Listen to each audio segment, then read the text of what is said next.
शादी के 7 साल बीतने के बाद भी पति पत्नी में काफी झगड़े होते रहते थे। झगड़ों की वजह तो अलग अलग होती थी, लेकिन उनमें सबसे मुख्य वजह ये थी कि पति और पत्नी के विचार कभी आपस में नहीं मिलते थे। जहां पति स्वभाव से नेक, सेवाभावी और सबके प्रति संभाव रखने वाला था, वहीं पत्नी का स्वभाव स्वार्थी और भेदभाव करने वाला था। पति पत्नी के स्वभाव और उसके व्यवहार से तंग आ गया था। वो हमेशा कोशिश करता रहता है कि पत्नी का आचरण और स्वभाव में किसी तरह बदलाव आए।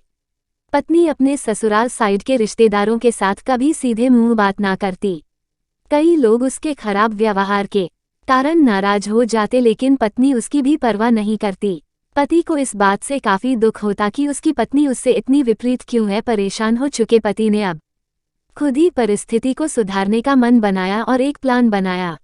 अगले दिन पति ने पत्नी से कहा, सुनो कम्मो, मैं सोच रहा था कि मम्मी पापा, मम्मी बहन भाई और उनके बच्चों को घर पर इनवाइट कर लेता हूँ। काफी समय हो गया उनसे मिले हुए। इसी बहाने उसने मिल भी लेंगे और उनके साथ थोड़ा समय बिताने के लिए भी मिल जाएगा। तुम क्या कहती हो? पत्नी के चेहरे से साफ दिख रहा था कि इसे ये आइडिया पसंद नहीं आया, लेकिन उसने पति का मन रखने के लिए बेमन से हाँ कह दिया। पति खुश हो गया और पत्नी को अगले दिन अच्छा खाना बनाने के लिए बोलकर सभी को फोन करके बड़े प्यार से अपने घर आने के लिए न्योता देने लगा। जब पति फोन पर बिजी था तो पत्नी सोच रही थी, ये आदमी भी न अपने फालतू के कामों से बाज नहीं आएगा। क्या जरूरत है सबको घर पर बुलाने की? सब मेरे घर आएंगे और राजाओं की तरह ऑर्डर करेंगे और मैं दासी की तरह उनकी सेवा करूंगी। नहीं नहीं, मैं ऐसा नहीं होने दूंगी। अच्छा खाना तो क्या, मैं इन्हें सादा खाना भी नसीब नहीं होने दूंगी। देखती हूँ कितनी देर टिकते हैं ये लोग मेरे घर। अगले दिन सुबह पति काफी खुश था। जब सिर्फ 2 ही घंटे बचे थे सभी मेहमानों का आने के लिए, पति ने अपनी पत्नी से पूछा, अच्छा बताओ तो सही, आज सबको खाने में क्या स्पेशल खिलाने वाली हो?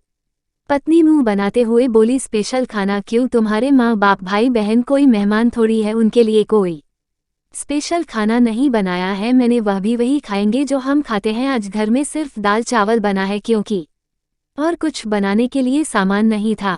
पत्नी के बात सुनकर पति गुस्सा हो गया और बोला, तुम कभी नहीं सुधरोगी। अगर घर में सामान नहीं था तो मुझे एक बार बता दिया होता, मैं बाजार से जाकर ले आता। लेकिन कुछ ढंग का तो खाना बना लेती। अब सिर्फ 1 घंटा बचा है और सभी आने वाले हैं, मैं क्या मुंह दिखाऊंगा उनको? तुम ही रहो यहाँ, मैं तो जा रहा हूँ। उनके जाने के बाद ही वापस आऊंगा, कहकर पति घर के बाहर चला गया।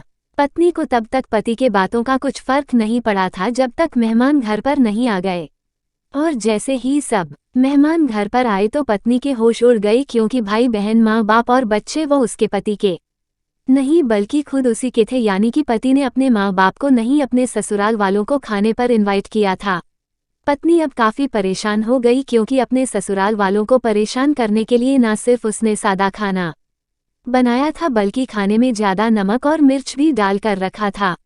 अपने माइक्रो वालों को सामने देखकर पत्नी हाथ मलने लगी। थोड़ा सोचने के बाद पत्नी ने अपने पति को फोन मिलाया और कहा, तुमने मुझे पहले क्यों नहीं बताया कि मेरे मम्मी पापा और भाई बहन आने वाले हैं? तुम पहले बता देते तो मैं अच्छा खाना उनके लिए बनाती। पति ने कहा, मैंने वही बताया जो मैं मानता हूँ। मैंने कभी तुम्हारे परिवार वालों को पराया नहीं समझा और तुमने कभी मेरे परिवार वालों को अपना नहीं माना। और मैं जानता हूँ कि तुमने ये सोचकर कि मेरे मम्मी पापा और भाई बहन आने वाले हैं, जानबूझकर घटिया खाना बनाया। अब तुमने जो किया है उसे तुम खुद ही भुगतो, मुझे पता है।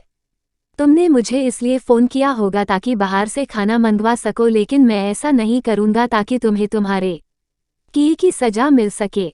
इतना कहकर पति ने फ़ोन कट कर दिया। ना चाहते हुए भी पत्नी को अपने मायके वालों को वही खाना खिलाना पड़ा।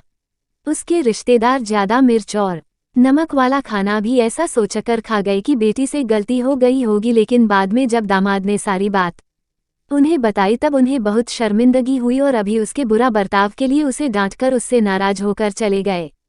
दोस्तों, अच्छे रिश्ते बनाए जाते हैं प्यार और अच्छे व्यवहार से, सिर्फ खून के रिश्ते अच्छे नहीं होते।